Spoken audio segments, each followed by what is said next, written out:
How is it going, everyone? It's Johnny Beard here with another episode of the Streamer Stories podcast. My guest today is, I think this guy's amazing. We've got ZeldaGifWorld here. Here he is. How are you doing? Hey there. It's so Hello. good to see you. How are you doing, man? Doing awesome. Super happy to be here. Oh man, so good to have you on the podcast. I don't know how. You know, one thing I will say actually, I don't know how we stumbled across each other. But as soon as we found each other, I just vibed with you straight away, and I think you're an amazing streamer. Oh, Yeah, I think you're great. I don't remember either. At all. Oh, how did this happen? But I'm happy it did. That's for sure. So. Yep. Well, ZeldaGifWorld, thanks so much for joining us on the podcast. It's an absolute pleasure to chat to you. I think you're a great streamer. Again, I can't wait to know more about you and learn about what makes you tick as a streamer, and then learn about your journey. I wonder if Zelda is going to be a part of that. I don't know. You know, I don't know. We'll see. I mean, I'm mostly into Call of Duty Black Ops 2, but maybe Zelda will come up. Maybe once or twice it might come up. But if you're free to call you Zelda, would you like to introduce yourself and tell us where we can find you on your socials and what type of content? Yeah, sure. Yeah, so, most people just call me GIF now. I don't know, that just kind of came up with the community, and I've kind of gone with it. So most people just short it to GIF, and what makes it easy because everyone agrees on how that's supposed to be pronounced. Definitely. So that's why. At all. No. And people are like so cool about it too. There's Totally. like no opinions whatsoever. Mm-hmm. But I am basically just on Twitter. Yes, it's called Twitter, and Twitch. So ZeldaGifWorld on Twitter at GifZelda, and then just ZeldaGifWorld, all one word, on Twitch. Yeah. So is it not ZeldaGifWorld on Twitter, and is it ZeldaGifWorld on Twitter? Nothing. No. I don't know what you just said. That was very confusing. Amazing. But yeah. How long have you been streaming for? Pretty much a year. It was a year on, when was it? July 8th. That's incredible. Was the 1 year anniversary. Fair play. I bet that's been a heck of a year as well. Oh, absolutely. Yeah, we just had the 1 year a couple weeks ago, and it's just taken off a little bit. It's been a lot of fun. Started off a little slow, and then just like most people when they start this, and just ramped up from there. Yeah, it's again, I'm seeing the growth has been incredible. I think we've known each other. I think we've known each other about 6 to 9 months ish. I think it's around that bracket. And again, just seeing what you're doing, it's so good. It's so well deserved, and long may it continue. I'm sure it will. Okay, we'll talk about streaming properly, obviously, towards the end of the chat. We'd like to talk about childhood and video games as a kid and stuff like that. Sure. So what do you know? What your first memories of, never mind playing it, but seeing video games? What comes to mind? I'm sure I have some. I couldn't tell you the first time because, when you're little, you don't remember stuff on there. But I definitely remember playing Atari games back in the day, home console. I'm thinking like the 2600 or the 5200, playing games on that. I did at the time own and play E.T. Right. Oh, yes. And I remember that. Hard to forget, I think. That is hard to forget. I just remember not knowing, I'm just a little one, just a little tyke, and just remember falling into pits and stretching my neck up to slowly go up and have no idea what was going on with it. I think I just gave up pretty quickly, if I remember correctly. But I remember playing that just being confusion the entire time. But, games like that and Pac-Man, Asteroids, etc., on the... I'm thinking the 5200. I think it was the 5200. I can't remember if I had the 26 or not. I might have, but like I said, very, very young there. And I remember the 5200 could play the 2600 games plus the new. So it was backwards compatible all the way back then. Yeah. which is again a very contentious topic, isn't it, in terms of video games, especially with Yes. Nintendo consoles as well. So, but yeah, I mean, if the first, I don't know if it was the first, but like if ET was the potential first, I mean that could have gone very south. You know, It's like, you might not be I'm here. done. I'm out. Yeah, no more. This video game malarkey, not for me. Not for me, no.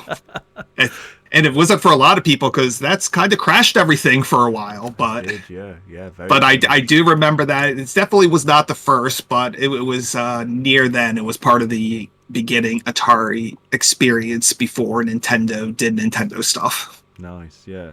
And again, we're so grateful for what Nintendo did afterwards, obviously. Because I mean, wow, let's be honest, they arguably saved the video game industry in the 80s. For sure. So, you know, did it go that way for you? Did you go to then for the Nintendo Entertainment System, or? I did, yeah. So I went from that to the NES.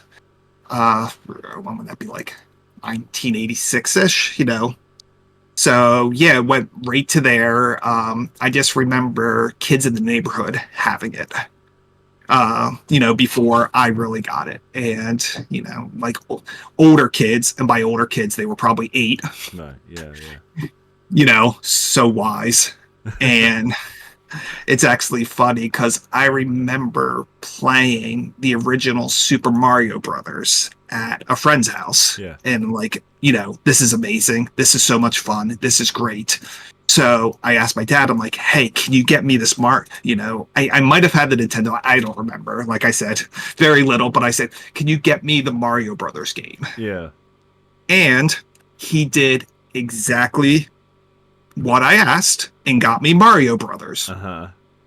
Not Super Mario Brothers. Okay. Mario Brothers. If you remember, those are different, very different games. I didn't know. I don't think I know this. No. No. What's Mario Brothers then? Exactly. So Mario Brothers is like it's like a mini game where you're like on like little. It's kind of hard to describe, little platforms, and you have like ducks coming out, and you have to like hit them from beneath. If you looked it up, you might recognize it. Oh my god. Okay. But yeah, that was a different game. Yeah. Mario Brothers and Super Mario Brothers were different games. And I got that and I put it in, and I could have been more confused about what was going on. And I'm like, wait, this is not the game that I played at my friend's house. This is not it. I mean, this is fun, but this is not it. And I remember that very vividly, of just being so confused about what was going on. But I will say, I got exactly what I asked for: Mario Brothers. Oh man, yeah. Goodness me. It's like, I have a feeling you're going to be looking this up after this. I'm definitely going to be. Yeah, I can't believe I've never heard. I generally have never heard of it. I'm surprised, but it's like there's a skit in comedy here in the UK about 4 candles and 4 candles. So what the differences are: 4 candles, as in 4 candles, and 4 candles, handles for forks. Oh, okay. Took me a second there. I'm like listening. I'm like, wait, he's saying the exact same thing twice. Yeah. And I suppose there's the "Let's eat, Grandpa" joke as well. Yeah. Oh yes, punctuation's important. Indeed. But goodness, no, I'd never heard of that. And so how long did it take for you to get Super Mario Bros. Then? I don't remember. My parents did get that for me, you know, eventually, but it was just confusion. I'm just like, wait, this isn't it. And they're like, yes, it is. It's Mario Brothers. I'm like, you know what? You're right. This is Mario Brothers. But then I looked up. I'm like, it's called Super Mario Brothers. Oh man. On there, and I'm pretty sure I still have that cart over in my collection. I always held on to my games. So yeah, again, we'll talk about your game collection, which is amazing in the background, for sure. Amazing then. So I mean, so when you did play it, obviously at your friend's house and stuff like that, did you play 2-player? So was multiplayer a thing back then? Trying to remember. So there wasn't a lot of co-op multiplayer games, if I remember correctly. Like Super Mario, I think is 2 players, but you just take turns. Yeah. On there, of course, Zelda is not multiplayer. There wasn't really a ton multiplayer games. It was mostly just hanging out and taking turns. Yeah. Playing even 2 players was taking turns and that type of thing. Gotcha. So I don't remember a lot of that until probably when you get into Super Nintendo 64 time. Then there was lots of it. Of course. So you went from NES to SNES? Yep. So, went from the NES, and then when the Super Nintendo came out, I got that. I never had a Genesis or any of the Sega consoles. I always stuck with Nintendo with that, and went right from there to Super Mario World. SimCity was one of my favorites. Both launch games for it in, what are we thinking, 91, and then of course A Link to the Past came out in 92 there, which is my favorite Zelda game and one of my favorite games of all time. It's actually kind of funny with that, because one of the, you played Zelda 1, Zelda 2, and then A Link to the Past, and not necessarily the Zelda games, but a lot of games in the NES era are actually very short. Mm-hmm.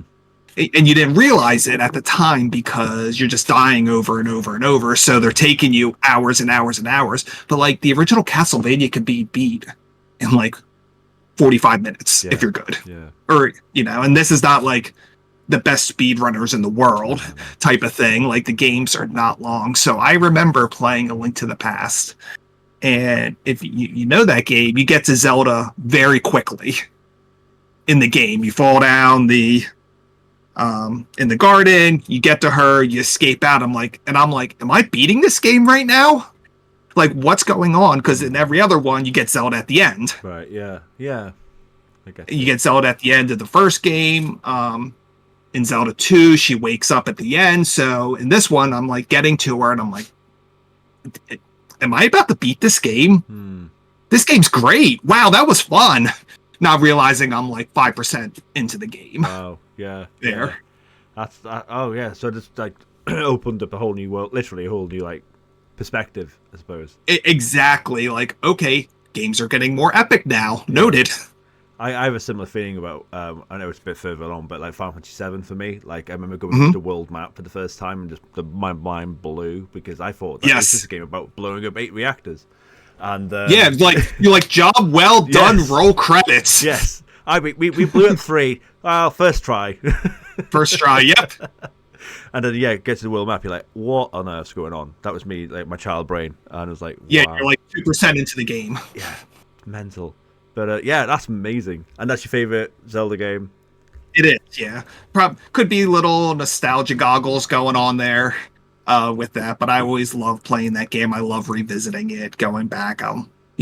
It's quite frankly a relatively short game, especially when you know where to go. You can beat it within 2 to 3 hours or so, just on a casual playthrough. Yeah, my Zelda journey's only just beginning. I'm sorry, Jeff. They're gonna have just to say that in there. I'm sorry. I'm just gonna hit the end call thing right now. No, please, that button. Yeah, I played Ocarina of Time last year. That was my first proper Zelda experience, and I enjoyed it. It was really good. Yeah. And then everyone was like, I was like, okay, where do I go now? Like my mind was going towards going to Majora's Mask, but people were like, no, you got to go to Link to the Past and stuff like that. And I'm like, or one of the DS ones, is it? I think there's one of the DS ones that's really good. And I'm like, I genuinely don't know where I'm going to go next. So what would you recommend as someone I definitely respect in the... Sure. So that's always a tough, because I get asked that a lot. What would you recommend for someone? And sometimes it's tough to go far forward and then go back again, because you could say like Breath of the Wild and, be a great choice. Games can be complicated, can be a little overwhelming at first. And it's definitely a game that takes a few hours to get into for it to really click everything in your head. But then you have all the modern niceties of checkpoints, of waypoints on your map, of them not letting you get too lost in the game. And then you go back to even games like Wind Waker or Majora's Mask, where they don't give you a lot of hints about where to go next. I remember playing Wind Waker and getting to an island and it wouldn't let me in. And the hint, and I don't remember exactly what it was, but it was something like, oh, there's probably someone out there that could do something that can help us. And I'm just like, oh, okay. That's great. Great. Yeah, I'm sure there is in this whole land where more modern games will be like, oh, this person can help you. Here's a spot on your map that you need to go for there. And not to mention, the combat's tighter. Even going back to Skyward Sword, which is a great game, the controls are a bit clunky, even outside of the motion control and all of that business that can be a little bit clunky, and some of the controls can be a little bit clunky if you go way forward and then come all the way back. So I would say that probably A Link to the Past could be a good choice, just because for one, it's 2D, so it's different. The sprites age well. It's why you never see a lot of people calling for a remake of A Link to the Past, because it's so perfect just the way it is. A lot of people say hey, the Oracle games could potentially use a Link's Awakening style remake, and I get that they're nice graphics, but they could use maybe a little glow up there, but no one says that about that. But I could see doing that. You could stick with Majora's Mask as well there, because a lot of the stories are so wildly different, but the gameplay is pretty similar. They're both on the Nintendo 64. Link, he controls and moves, and you fight very similarly to Ocarina. So it would be a nice way to, because you're already a little bit used to it, despite the fact that the game's a lot weirder. I've heard. I just played it for the first time, so I have had significant gaps in my Zelda gameplay. Okay. And part of streaming every Zelda game is making some of that up. So there's some Zelda games I've played, some I've played a lot, some I've played partially, some I haven't played at all. And Majora's Mask fell into that. So when I played that, one was just 2 months ago, if that was my first playthrough ever. Right. Of that. So it's kind of interesting to, as an adult, playing some of these games for the first time, and other ones playing as a kid or a teenager, to kind of see the difference there with that. So it's kind of cool that when I stream that, for myself as well as anyone watching can see my initial reactions to a lot of this stuff, which is, I think, a lot of fun for people. 100%. And I relate to that as well in terms of I do my Retro Sundays, as you know, and playing some of these games for the first. I love mixing it up with games I've played before and love very dearly, and games I've never played before. And having that adult reaction to these games from 20 years ago, or 30 years ago, and you're like, okay, where's the hints again? What you got? Where's the hints? What's this? Okay. I always like to make the joke of, in the original Zelda, literally the hint you get is grumble, grumble. That's a hint. You go into a thing, it just says grumble, grumble. And that's the entire hint. I'm like, this is what we had when we were kids. These were our hints. Yeah. Well, you had to go out and find a piece of meat to give to this. That was this way of saying it's hungry. You just have to throw the meat at it, and you could pass. But I'm like, these were our hints as kids. There, I remember, because it's interesting. So people seeing the game for the first time with me is definitely something, but also people who did play it when they were younger, watching me and them being nostalgic themselves. I remember when I watched you play Earthworm Jim, I think it was 2. Yes. Was it the second one? Yeah. So that's a game I played as a kid. Okay, yeah. And it was your first playthrough. So I got to watch you play it, being nostalgic for it myself, but also seeing your first time reaction to what is quite frankly quite the zany game. There. And also seeing, does that play, because I remember it being hilarious as a kid, but I'm also thinking, okay, is it funny because I was a kid? Or because of the time, or would I still find this humorous as an adult, and kind of seeing if you would Yeah, You know, yeah, so that's kind of interesting of, watching you play that for the first time when yeah, you did, when was it, like a month ago or so? yeah. That's fascinating. It's weird. At times weird, isn't it? Because you are right. There's so much. Again, there's child us. There's 2024 us. Hmm. There's the age between that in terms of like great our games easy accessible now. It's the humor. That's a great point, isn't it? As well about like games now and then, especially something like a like you said, a Zany's Earthworld Jim. Is that humor still? It's a transcended time well because Yeah. some games do not, as we know. So it's Yeah. so fascinating. Yeah, love that. Love that. Thanks for sharing that. Yeah, sure. So okay, so SNES then. So do you go to Nintendo 64? What are some of your favorite games that again we've not talked about yet? Yeah, so we're talking 90s, so Super Nintendo, N64. I also did get a computer around that time as well, so I did play some games on the PC, mostly real-time strategies and first-person shooters. So we're talking um, Doom 2. Played a lot of those. I think Wolfenstein was a little bit before when I started playing. There did a little bit of other ones, but those were the two main ones. That and Duke Nukem 3D, Right. Yeah. Wow. and then maybe a little Heretic, Quake was all around that time as well. Also enjoyed real time strategies as well as some. I don't even know what to call them, but I absolutely loved the first two Civilization games, Civ 1, Civ 2, Hmm. especially Civ 2, which is like one of the biggest time suck games ever created.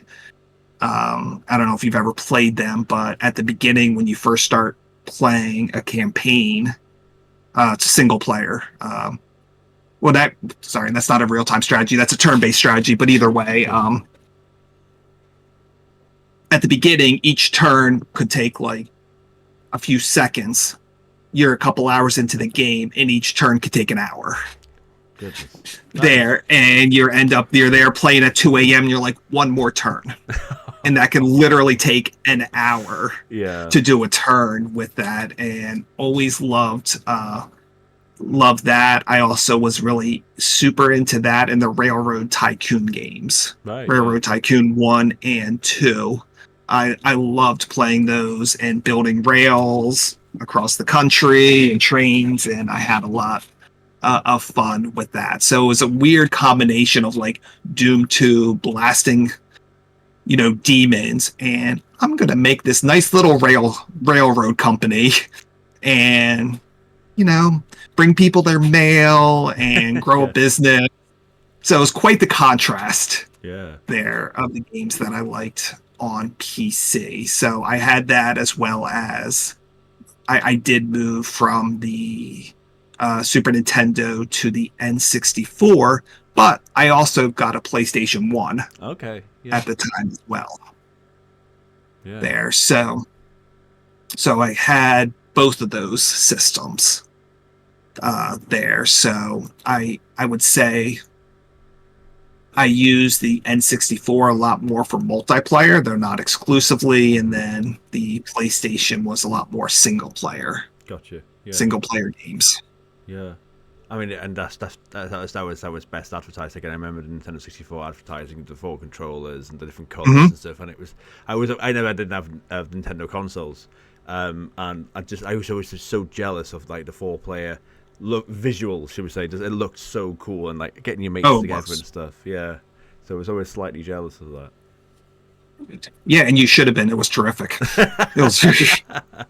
Yeah. No, Like. I do remember. It's there's few games when I was younger that I can remember, and you like the exact time, place, feel. But Super Mario 64 was one of those Hmm. that I remember exactly where it was, what I was doing when I first played that game. Because when the N64 came out, there was only two games available for it: Mario 64 and Pilot Wing 64. Okay. Yeah. And those were the only 2 launch games, but that was fine because Mario 64 was truly revolutionary at the time. There, I mean, it still plays good today, which is amazing.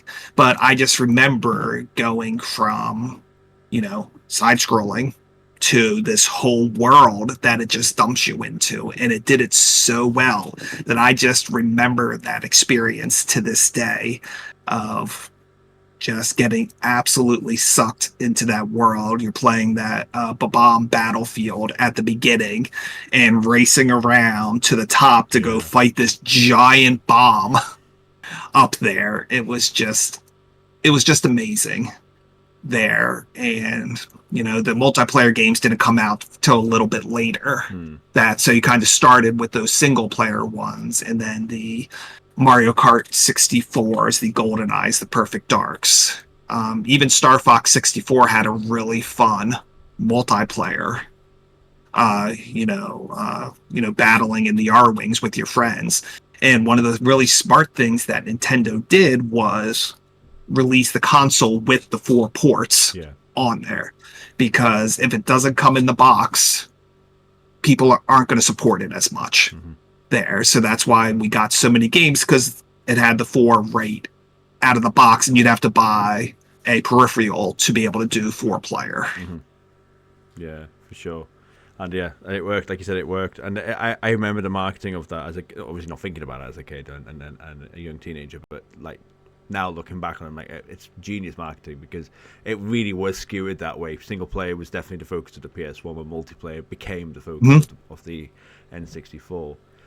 Just retracing our steps just slightly, what I found really fascinating really is what you were talking about with the PC games really is you've gone from like the Ataris to the NES to the SNES, and then you went PC. Like that's almost like and the games you played were very mature, very adult games, wasn't it? Like what was that contrast for you in terms of like to the N64? You kind of like Fork Road really, I suppose, didn't you, in that respect? And how was that for you? Did you and it was all happening at the same time. It wasn't definitely like NES, PC, SNES. It was a lot of it was all happening at the same time there, as personal computers became more affordable. And because at first I didn't even have one at my house, it was just at school that I had them, and was finally able to get them and play some of the games on there. And Nintendo was always my first love with that, so I was always playing.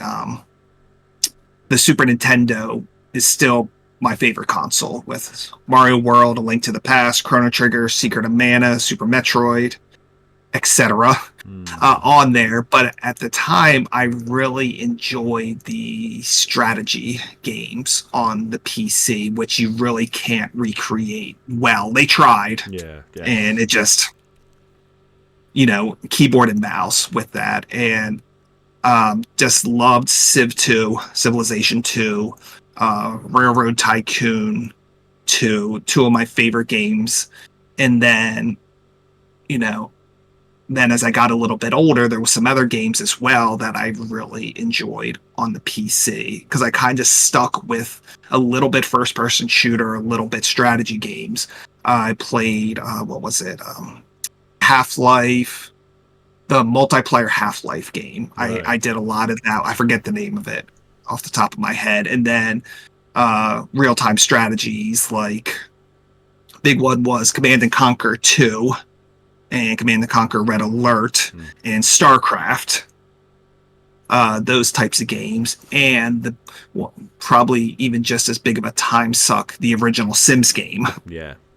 Definitely drew me in as well, because I had a lot of fun, like building houses. It was almost like an RPG in a sense. You're like you're leveling up. You're leveling up your career. You have all these meters that you have to level up, and it's not by slaying monsters. It's by doing the virtual dishes, unclogging the virtual toilet, and things like that. So definitely, I know my content is very Zelda themed, and a lot of my childhood and stuff growing up, there's a lot of there, but I definitely went across a lot of different consoles, a lot of different types of games. I have just as big of a PlayStation collection as I do Nintendo. Yeah. Very into PlayStation as well. Another game I remember playing for the first time was the original Resident Evil. Oh yes, yes. It came in I don't know how it was over there, but the original PlayStation games came in super big boxes, like they were like this big, and then they eventually moved to like the Jewel CD case. Yeah, yeah. But I still have a few of those, and Resident Evil was one of them. And I remember playing that game. And you played the original Resident Evil, I assume. Yes, of course. And you know the snake in the attic. Yeah.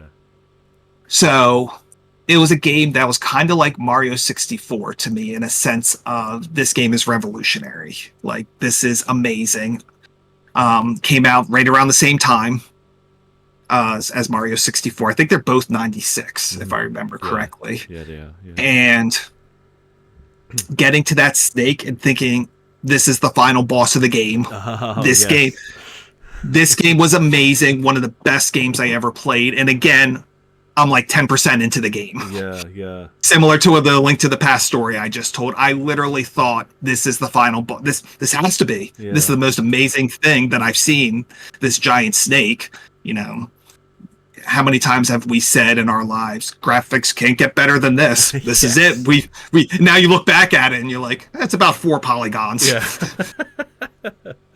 I love the meme that keeps going around, is that there's more data in sorry for the image, but Lady Dimitrescu's buttocks than there is in the entirety of Resident Evil 1. I love that. And stuff like that. It's like, what the hell? Yeah, just crazy. And tank controls. Oh my god, I don't even know how I did that. I don't know how I did that. They're terrible.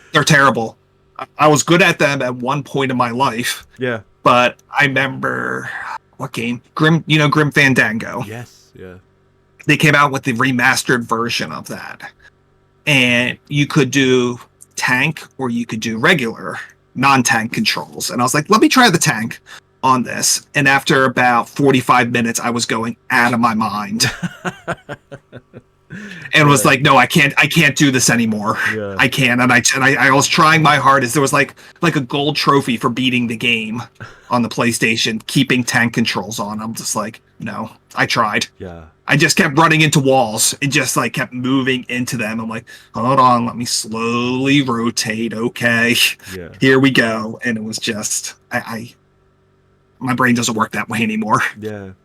I remember again. Yeah, I'm fine with mostly fine with tank controls, but I remember there was such a big kickoff about it. Like magazine reviews constantly, again, 98, 99, 2000 about tank control. This game's got tank control. All that stuff. People hated tank controls, and I never personally found them that bad. I don't know, but maybe I was obsessed with playing Resident Evil. I was just probably used to it. It's funny what you kind of know, isn't it? Yeah, I said I beat the game, and so obviously I did good at them. Yeah. But a lot of people say the game would have been worse without it because it would have been too easy without it. Yeah, that's true. Like, again, Resident Evil 1 Remake is a great testament to that, because in the remake, you've got the choice. Well, the remaster, you've got the choice, like you said, with Grim Fandango. Nowadays, and if you watch all the speedrunners, they're all doing tank controls. Yeah. they're running circles around these zombies on the remake, and I'm like, what? No, okay. So, exactly. No. Wow, fantastic PC collection, and then you moved on to PS1. And again, as someone that obviously knows you from being the Zelda GIF guy, or GIF guy, I didn't know any of that, and that's really fascinating to hear that. Again, you do have other consoles, you've got other interests, tastes, different genres and stuff like that. But again, all the RTS games and stuff like that, they didn't work on console. Talk about your PS1 journey then. So Resident Evil was in there. What other games did you play? Oh, what other games? So I remember when I first got it, I bought 2 games, Resident Evil and a game called Loaded. Yes. Oh my god, I remember Loaded. Yes. Yeah, it was very bloody, not that Resident Evil was, but it was basically just one of those, it was like a gauntlet type game where they just plop you in a thing and just guys just come on every thing and you just kind of shoot around. It was fine. Yeah. It was a fine game. But what other games was on the PS1? Why am I blanking on this? I could see my PS1 game collection over there. It's over there. Yeah. One of the big games, Chrono Cross was definitely yes. one of my favorites. There, Chrono Trigger is my favorite game of all time. It's not a Zelda game, Incredible. and Yeah. you know, there's always the debate: is Chrono Cross really a sequel to Chrono Trigger? I don't know. It's very different. It just sprinkles in, but as a standalone game itself, I really enjoyed. I enjoyed that game. I did most of Final Fantasy VII, which is kind of funny. So at the time, it came on 3 discs, and I got to the 3rd disc, which there's not a lot on, and then life happened, and I never beat it. Oh man! I probably in a box somewhere have a memory card if it still works with that save on it, but I never beat the game. Final Fantasy VII, which is crazy with how far I got in that, because I think a lot of that too is around the time when N64 was like really taken off with the multiplayer games, and I just got a lot more into that. There, Crash Bandicoot, love that. Never got into the Metal Gear games. No, never did those really. But that, and I also love the Monster Rancher games. I'm not sure if you're familiar with those. They're a little lesser known. But I've not played them, but yeah, I know of them. Yeah, they just came out with like a remaster on the Switch a couple years ago of it, and it's basically it's similar, it's Pokemon-esque, but you're just training your monster, and then you go to like the Coliseum and fight and do stuff like that. So I like that. I was probably playing more N64 at the time.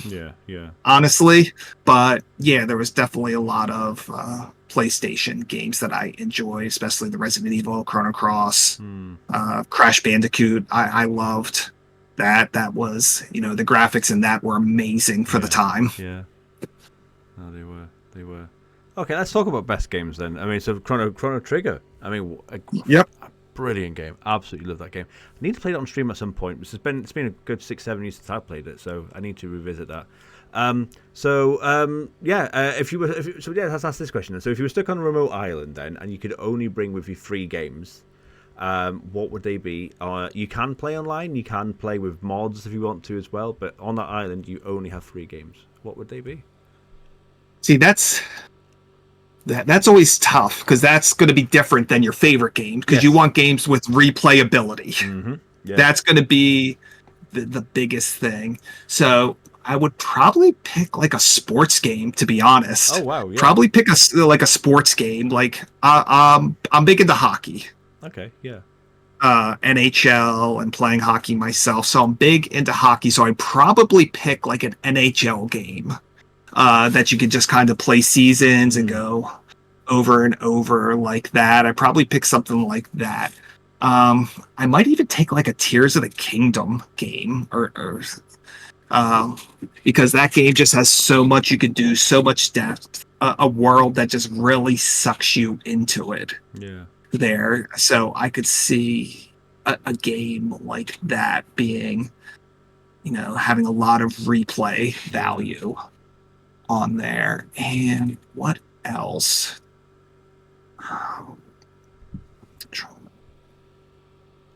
Maybe like a SimCity game. Yeah. Something like that, where you can just kind of keep making stuff over and over like that. I haven't played SimCity for a long time. And by that, I mean, I played the original. I played SimCity 2000.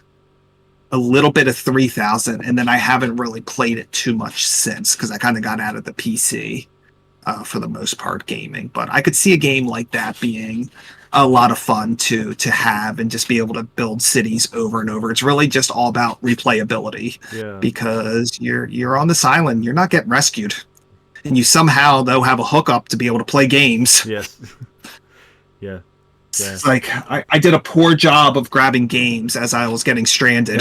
Yeah. Oh, you poor thing. It was just too much, too quick. You just couldn't do anything about it. I know, really. I'm just like, do I not have any these systems I have? Did I not download anything on them? Like, what's going on? That was a really poor decision on my part. I always live. I've done some health and safety stuff in my job, IRL and stuff like that. And like, I always make sure when they say like, if your house is on fire, don't collect any belongings. I'm like, you can fuck off. I'm collecting some stuff, okay? Yes. How big's this fire? Yeah. Come on, be realistic here. So yeah. So here's a question for you. Yeah. Do you have any video game collectibles? Nope. No. Next question. Next one. Okay. Yeah. So. Yeah, there's nothing behind me, that's for sure. Nope, nothing there. I love asking that question plainly like that. It's you've got a fantastic collection. I mean, have you got any like favorites? And obviously, it doesn't have to be obviously valuable or anything like that. Because there's some favorites that are like really sentimental for you for reasons, isn't there? So, what have you got any favorite collectibles? Yeah, so luckily, as growing up, I really never sold anything. Never sold my games or anything like that. And I've always did a decent job of keeping the stuff that I have and kind of lugging it around as I moved from place to place, in boxes and keeping them in decent condition. It's a lot. Yeah. And, I'm finally at a spot now where I don't have to have stuff in storage or anything like that. So it's kind of nice to do that. So a lot of the stuff I have in my collection is just stuff that I've gotten just through the years of just being a gamer. And then other stuff I just have from just buying it as an adult. There, I want this now. So I'm an adult. I have some money, so I'm just gonna buy it. Yeah. There, so you can kind of see behind me now the NES games. Some are from childhood, some I bought as an adult, and luckily some of them I bought before the prices went to absolutely bananas on there, because that's basically what happened. Is there was a time period where the stuff wasn't too expensive. But then anyone who grew up with them, they got jobs, they got money, and then the prices just kind of soared on there. But I would say, so the thing that people love is the thing right behind me right now, and then that's the Wind Waker ship. Yeah, it is. That was probably the first, like, real semi-expensive thing that I bought. Was the Wind Waker ship there, and it's big. It's good. It's a big size there.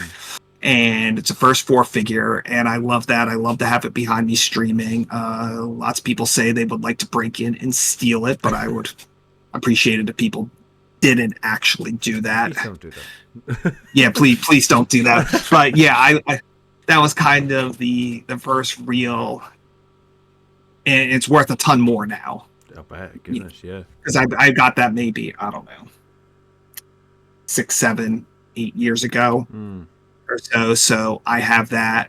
I still have my complete in-box Chrono Trigger from when I was a kid. I have that. I have most of the Super Nintendo games that I have in the boxes. Some of them are a little well-loved. Yeah.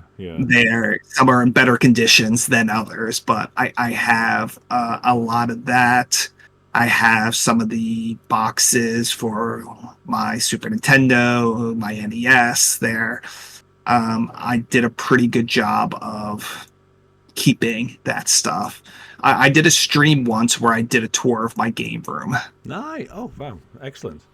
That's cool. So I have that saved somewhere. So I just kind of went around with the camera and just kind of went around. These are the things that mean a lot to me. These are from childhood. These are new there. So I have a lot of it. Most of it's a combination of Nintendo and PlayStation there. You can kind of see the stuff behind me. I've got over here is my Nintendo shelf. You can kind of see it just sneaking out there. Yeah. There with the Majora's Mask on the side. And then on the other side of me is just some of the games that I really like. There's a Chrono Trigger shelf, Secret of Mana shelf. and then at the top is like just some NES things, and then I have a lot more stuff over there that's behind the camera. That's amazing. There as well. Good. It's so cool. I love it. I love it. I love looking at people's collections and getting envy from it, because my collection is not that great, but I love it.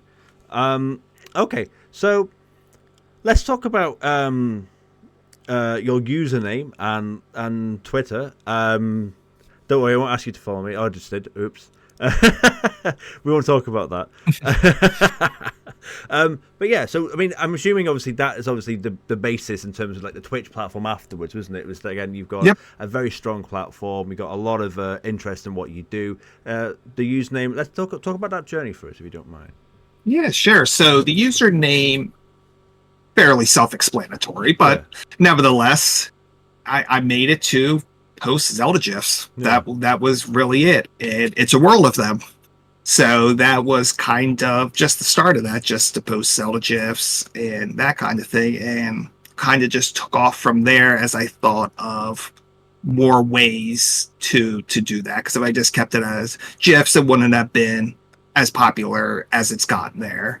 As I think of things like a lot of times, I like to create memes on that, or do breaking news on it, or if I just think of something that I think's clever and I laugh at it myself, I'm thinking other people probably will too. I'm pretty basic guy, so I'm like, if I find this funny, I'm sure other people will find this funny as well. Or a lot of times I'll see a meme and then I'll be like, I can Zelda that. I can make a Zelda version of that meme there. With that, I think an example was I saw it was like Robert Downey Jr. and it was like a waterfall, and it was like this game, I forget, it was like the cliche of treasure behind a waterfall, and Robert Downey Jr. is like rolling his eyes. And then if there's not actually treasure there, being mad, like, what the heck? Yeah. Where's my treasure? So I just replaced Robert Downey Jr. with Wind Waker Link. Yeah. Rolling his eyes and then being mad. So, just kind of Zeldifying things that I see, and I'm like, oh, that's cool. So I just mostly just post stuff that amuses myself. And I bet you other people will find this funny too. So do memes. Probably one of the most popular ones that I did, that I kind of see everywhere, and I did this a couple years ago, was this is what you think Zelda was 20 years ago, and show a Link to the Past. God, and this is what it actually is, and it's the Wind Waker. Yeah. And it was just something that I thought of, just throw it up real quick there, and then I see it everywhere. I still see it to this day. Yeah.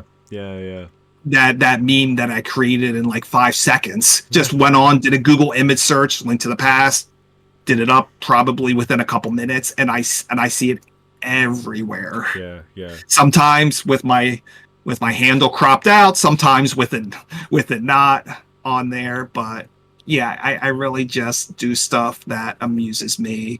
Memes like that, or just cool GIFs. Most of the time they're from my own gameplay on there. When I played Tears of the Kingdom a little over a year ago, I created GIFs out of my gameplay and made posts out of them.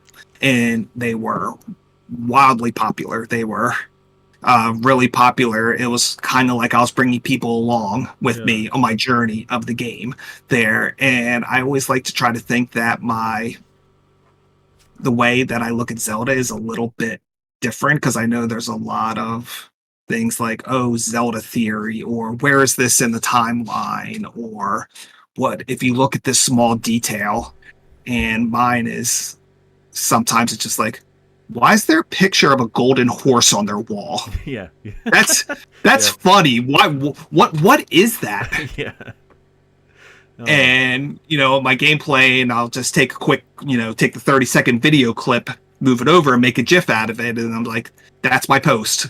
Like, what? Why? Yeah. Why is that there? It's a there, legitimate and there's question. no answer. No. There's no real answer. I'm not expecting an answer. No. Just like, that's funny. Yeah. So I just try to be a little bit different with the way that I look at it, and it's you know, it's become more popular than I ever really thought it would. It was just something that I thought would be fun to do.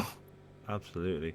I was going to ask you, you've already answered the question, but I was going to say, did you play like the Zelda games to get the GIFs to then create them and stuff like that, and then obviously that was the content, you know?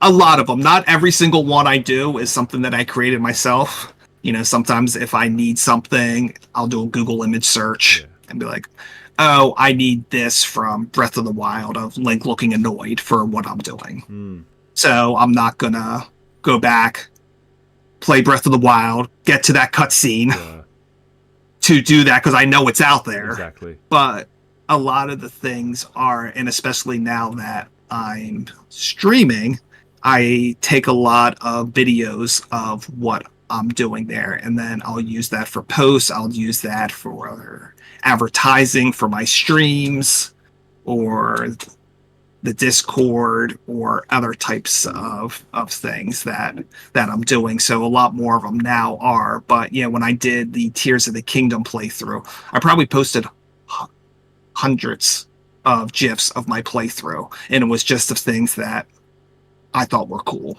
and were neat or interesting on there, and it was a lot of fun, and a lot of people took it as, hey, you're coming along playing the game with me. Yeah, that's great. So it's nice. Yeah. So lovely segue into streaming then. So about a year. What was the moments then that made you think, okay, I'm going to start my streaming journey now? What were those steps, and then what was your first stream, and what was it like? Sure. So when I was doing ZeldaGifWorld, and pretty much was behind the scenes for that. It was really just the content that I put out. You know, it was somewhat my personality, but just related to Zelda on there. So people really just knew it as a Zelda account and not a me account for there. So I wanted to try something different, maybe put myself out there a little bit, try something new. I'd been doing that for some time and it was working well. I was like, you know what, let's try something different. Let's see how that goes. And I wasn't really sure at all how it would go. If the popularity of ZeldaGifWorld would move over, if people would be interested in me versus just the cool Zelda memes and GIFs that I make there. So I don't know if you know this, but I also do the Zelda Deals account as well. No, I didn't. On Twitter. So, which is kind of like a Amazon affiliate type of thing where I just post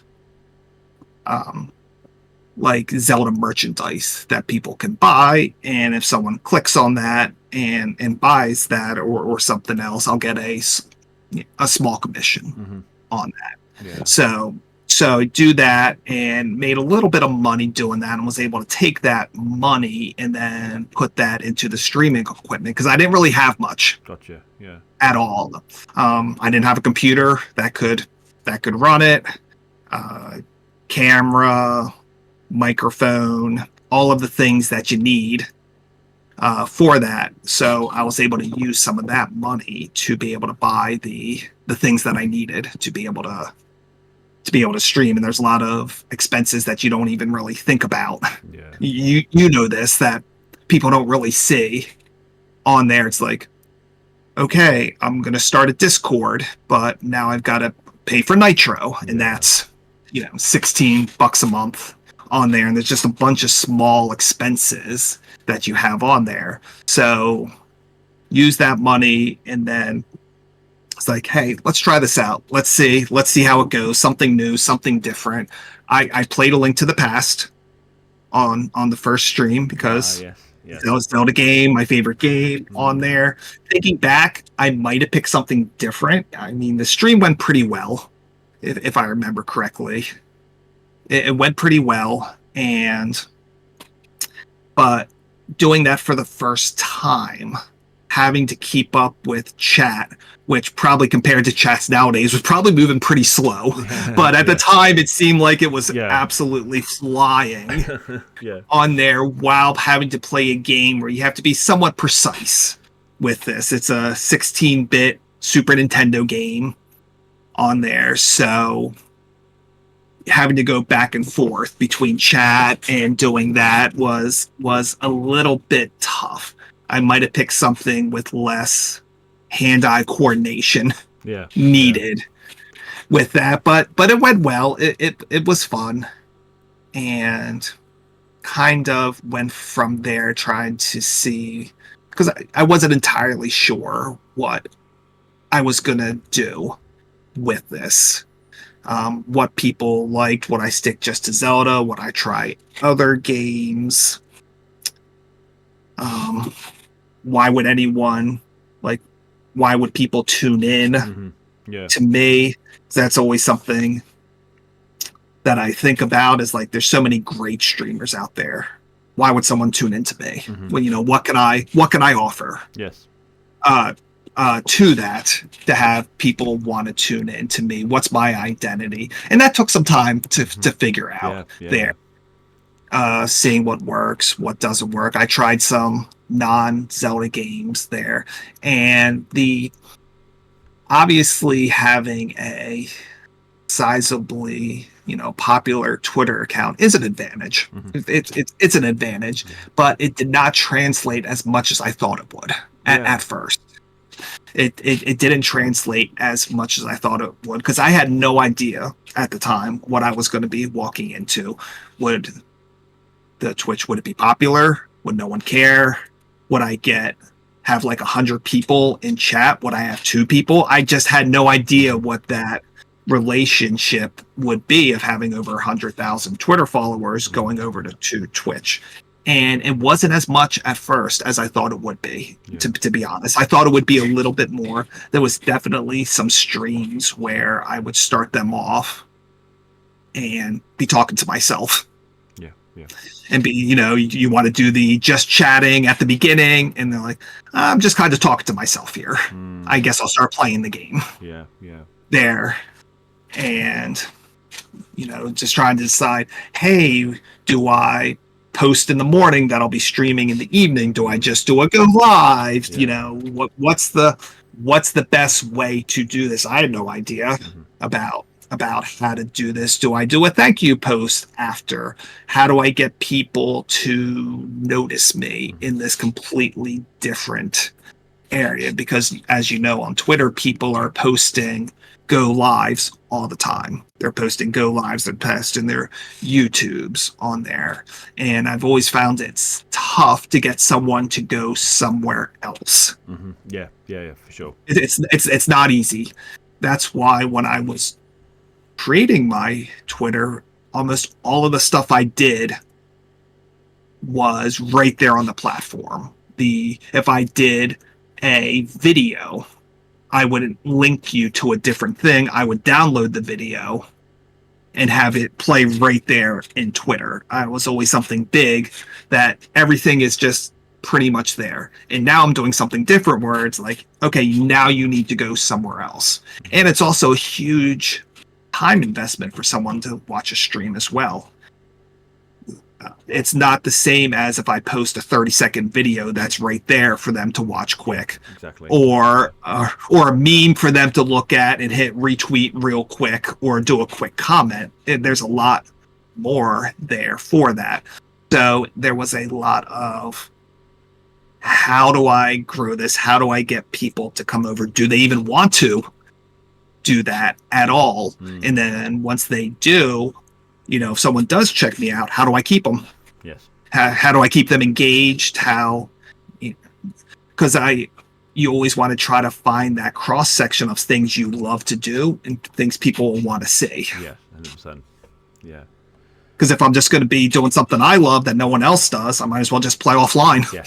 By myself, and find that cross section of people are going to want to see this, people are going to be excited by this, and I'm going to be excited by it and like to do it. And it took a little bit of time to kind of find what that was, and I'm definitely there now and understanding a lot more in that time frame. I would say it took a couple months, but then really kind of decided, why would people want to come see me? There's so many great streamers out there. Why would people want to take their time and come watch me, be a part of this, chat with me, chat with other people? And, it's getting there. It's getting there. It took some time, but definitely, and it wasn't maybe as quick as I thought it might be. But once it did, it was really great. And then I definitely feed off of that. Yeah. There when people are in, you know this, people are in the chat, they're hyped, they're talking, they're excited. You feed off of it. And it makes you that much more excited, more lively, and you just, you want to do a good job. 100%. I for one, I'm so happy you made a move. Because I think you got a fantastic personality. I'm obviously not a big Zelda fan. I'm getting my journey technically starting, so it's not the Zelda that's drawn me to you. It's your personality, and you're I love your personality. I love how quick you are. You're very witty, and that can't all be felt behind a Twitter account, whereas it's definitely seen and felt through your streams, and I love that about you, and it's what's drawn me, to, we've been I'd like to think friends, in terms of the streamers here, of course. And you're a great guy, and I love raiding you, and then we've got some. Your community's great as well, I must say. You got a really good, strong community behind you as well that love what you do. So it's a huge testament to you as a person. That again, in just a short period of time. Thank you. Yeah. So it's amazing. But like you said, as well, again on that point, I've seen big Facebook pages or Twitter pages try to make that transition to Twitch, and they don't make that transition well. They're on maybe no disrespect, but 10 viewers or something like that. And that's still a good number for some people, but if they got a big platform, then it doesn't transcend well, does it? So again, it's a testament to you and the learning and the experimenting you've done with that over 12 months, man. It's amazing. So. Oh, thank you. I appreciate that. Yeah, it's definitely different. It's definitely very different type of platform there, and it's one of the things I just like to see is figuring out how things work. What works here might not work there, but that's fine. We'll adjust. Yeah, 100%. Time has just flown. Can I just say? I got a couple more questions, if you don't mind. I'm good on time. We'll wrap up. So I got a question from a previous streamer that asked a future streamer a question. You've landed this one. Okay. It's an interesting question, this one. So it says, what makes you stand out amongst every other streamer without trying to use adjectives like cozy or chaotic or fun, which I think a lot of streamers tend to fall into that platform of falling into that type of category? What makes you stand out? So who was your last guest? I can't remember who this was. Curious. It's not in order. It's not in. Oh, okay. I was about to say, you can't remember your last guest? Oh, I remember. But again, episodes are different. But also, I've got 6 backup questions as well. So generally, can't remember who asked this question. Again, it's technically anonymous as well. So no, it's fine. I would have to say that it's because they're cozy and chaotic. Yeah. You are cozy and chaotic.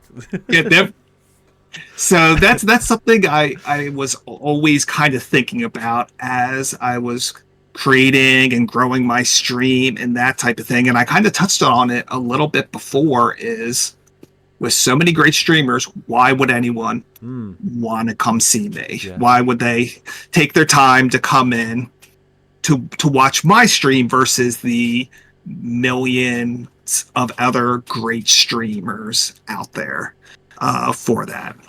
And you just kind of slowly build what you're all about, and I kind of fell into it. I kind of call it and I'm going to use cozy, whatever. You don't even remember the person who asked the question, so Yeah, that's true. it's fine. It's fine. Yeah, It's yeah. fine. I kind of call it kind of cozy chaos with that. So with that, I like to think that I have that I'm fun, decent personality, as you said, quick-witted. So I try my best to do that. Try to have a lot of fun with my streams, and I've also kind of found a way to make them, I'd say more than other ones that I've seen, interactive streams, like a lot of audience participation, which I've kind of fallen into with that, where we have a lot of custom bit commands on there, over 100 of them that people play at certain times with what's going on in the game. There's, if you cheer 25, I call them death bits. People, so basically what I've done is I've taken scenes of me dying in games. Okay, right. Yeah. And created, so when you use stream elements, if you put like something at the same amount of bits, say 25, it'll pick one at random to play onto the stream there. So when I die, people play the cheer 25 as a way to playfully mock me. Yeah. And I died, and it plays a death scene from an older game where I died. Yeah. On there, so participation for that. And there's a lot of other ones on there as well. Like I said, we have 100 of them that people can use during different things that are happening to the game there. And there's also a lot of different commands as well, like the exclamation point commands that you can use. One being that I created very early on that is ridiculously popular is we call it compass hype. Exclamation point compass hype. And I always kind of, growing up, and you're playing Zelda and you get a treasure chest and you're like, oh boy, what is this? What cool thing is this? And you get the compass. You played Ocarina, so you know the compass, and you're like, oh, that's not exciting. No. Like, darn, it's just the compass. I was hoping to get like the bow and arrow or the hook shot or something really cool. You get the compass, which barely doesn't help you at all. No. There at all. So I turned it around where basically I have a super hype song playing. I have confetti coming down, compasses swirling, and they call compass hype. So we celebrate the compasses now, kind of as a little bit of irony. There, so people play it. When we find the compass, we all celebrate and do that type of thing. I have a thing, exclamation point grave, where when we reach a graveyard, like all these graphics come up of like a graveyard, and Stalfos is dancing, and like spooky trees, and a song plays, and that type of thing. We have something called key hype when we find a key. All of these things happen. Sailing, where the Wind Waker boat comes up and sailing. So there's a lot of audience participation where the chat can, as much as they want or as little as they want, kind of play along with me and, have their own personalities come out, which is a lot of fun there. Another kind of fun example was, and I never even intended this to happen, is I forget who it was. I went to another stream, and they had something called a quiet hello. Just as a way to be, if someone wants to kind of lurk, but they want to say they're there. It really didn't do much. It was just a quiet hello. And me being the let's maybe jerk or whatever that I can be sometimes, I went the exact opposite direction. So I named mine the quiet hello, but it's then Beetle, the character Beetle, from the Zelda games, he makes some really weird sounds, like oh, yes, and like a bunch of weird sounds. So my quiet hello is like 10 seconds of him very loudly making these really weird sounds, and it's incredibly loud. Yeah, I think I remember on that. there. Yeah. And people try to time it now where they're all doing that at the exact same time. Where it's just like 30 seconds of just that beetle sound just going over and over and over again. And it's just like my headphones is just like beetle making these weird sounds, and people are really enjoying it. It's something I never intended for that. And there's other examples of that, of things that I set up that people are having so much fun with, and I love seeing it. It's so fulfilling, but I never intended it to work like that. I never intended it like that. And so I would say that, people are enjoying, they like to see the Zelda games. They like to see me play them. I'm not always the most pro gamer. I do good enough, but I'm definitely not a speedrunner. I'm definitely not someone that's playing any of these games on super hard mode. I'm not going to go into Elden Ring and kick butt. That's I'm not that good, but I do good enough. Yeah. And they can see me do that. They can see me fail. I don't know why when I was playing Skyward Sword, I had the worst time just swinging on vines. It kept just falling to my death over and over again. And games people like, and then, people coming together. And one of the most fulfilling things is when you create a Twitch, you have a Discord, which I have, which has become pretty popular itself, is you're seeing that people are becoming friends with each other outside of you. Like, they're forming real friendships that have nothing to do with me other than that I set up the platform for them to do it. And which is just really amazing. And I kind of now try to make my streams like their events. And that's what I like to go for. Like, hey, this is an event. You don't want to miss this. All your friends are going to be there. Everyone's going to be hanging out. And you feel like you missed out on something if you miss the stream. So I would never really say it's cozy, but I say the cozy chaos that, it's nice. It's familiar. You have fun. But it's not one of those where it's going to be real quiet or that type of thing. There's, moments where it's absolutely the alerts and everything is exploding. And then there's times where we're just playing the game, just hanging out. And it can kind of just like go from 0 to 60 real quick and then right back down to that. And you just never know when it's going to happen. And it's kind of the fun of that. So I really do try to create like a sense of, hey, we're having a party, we're having a get together. And when you have one, you want your friends to be there. Everyone get in here. We're having a party. We're having fun. Get in here. I always try to have a lot of fun with it. Like if I have to do a be right back, I'm like, no one leave. No, you're not allowed to leave. No one leave. Nope.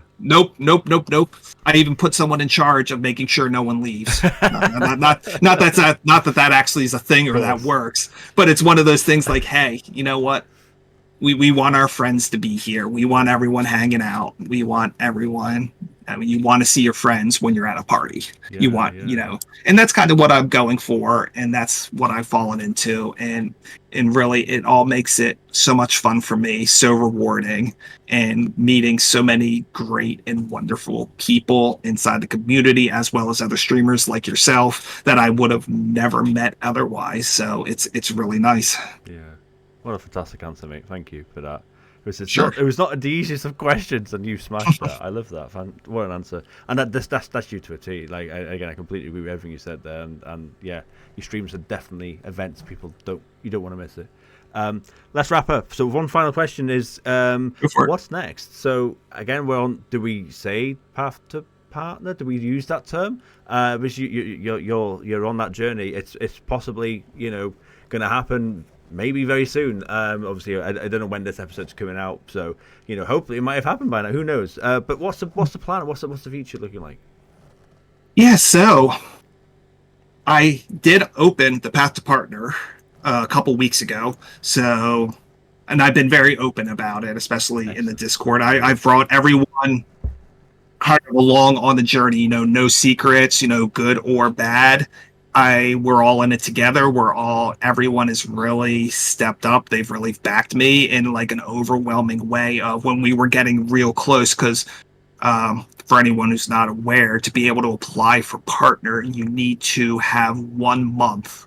It can be a rolling month of 75 average viewers for that month for all of your streams. Then there's a couple other things that were really easy to get. It was like stream for 12 days in that month period. It was stuff that just naturally happens, but it was that 75 that was tough. And we kept kind of growing up and getting really close to that.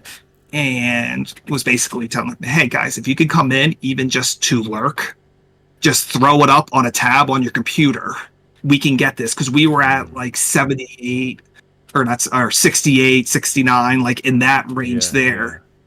And it was getting really close. And it was like, hey, if anything we could do, because once you unlock it, it stays unlocked. Even if you fall right back down, it stays unlocked. So we had some really good streams numbers wise, and it sucks because I hate having to focus on numbers. Yes, of course. I hate it. Yeah. But that's how Twitch measures you. Yeah. So you have to, for this, you kind of have to. That's all there is to it, because they don't say, okay, you have to have 10 hype streams this month. No, they say you have to have this many streams and it has to be this amount of viewership. So I'm like, all right, those are the rules. That's what I'm being measured by. So we basically, I kept it up as like, here's what we have to do. If you guys can come in, if you can just lurk. And a lot of people did that. So many people did that. They just opened me up on a tab. And I said, even if you just have to walk away, that type of thing. And we made it, and we applied and very quickly got denied. And they're like, nope. I'm like, oh. And that was about 2 weeks ago. And they said you can reapply on July 24th. Okay. Wow. Okay. So what's today's date? It is July 24th today.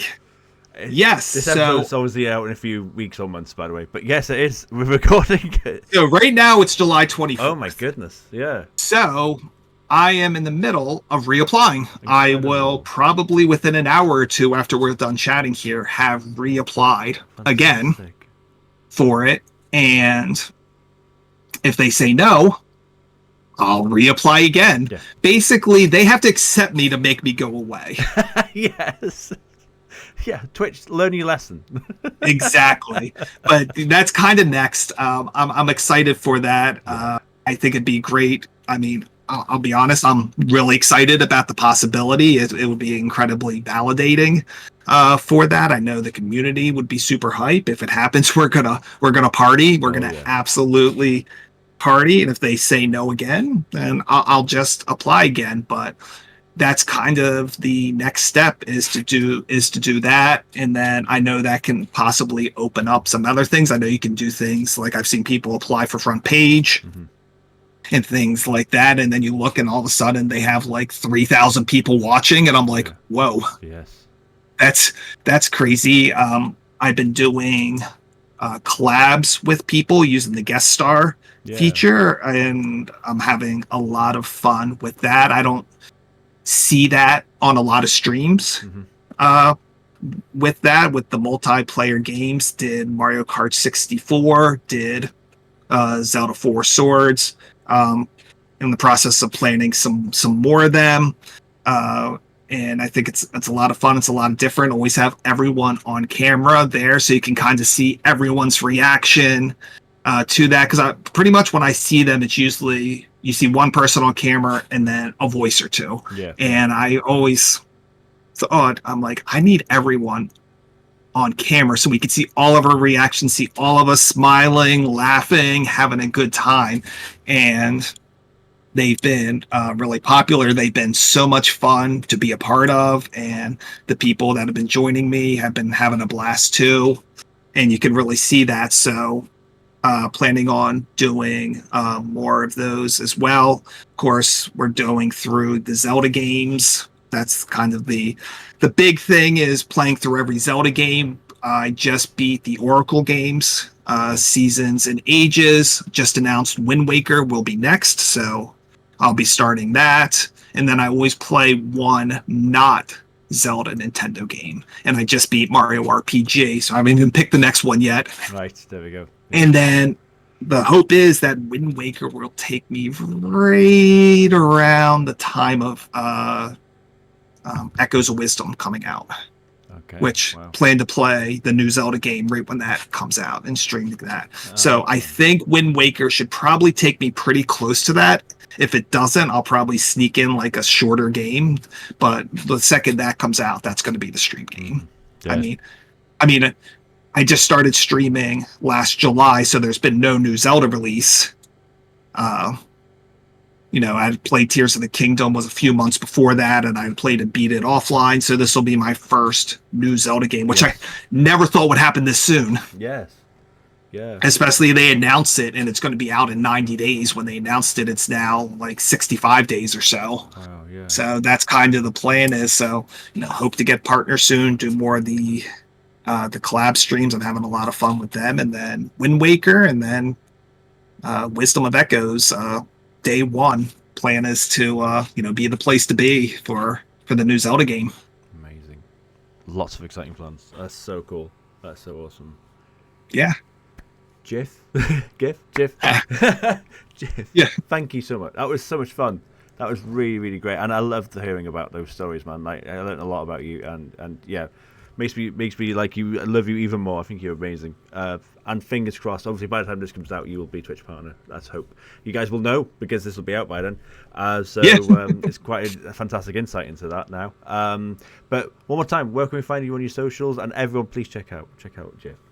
Yeah, sure. So it's just at GifZelda on Twitter, or just look up ZeldaGifWorld, and then just ZeldaGifWorld on Twitch, and that's really all I do. It's just the two of them. Yeah.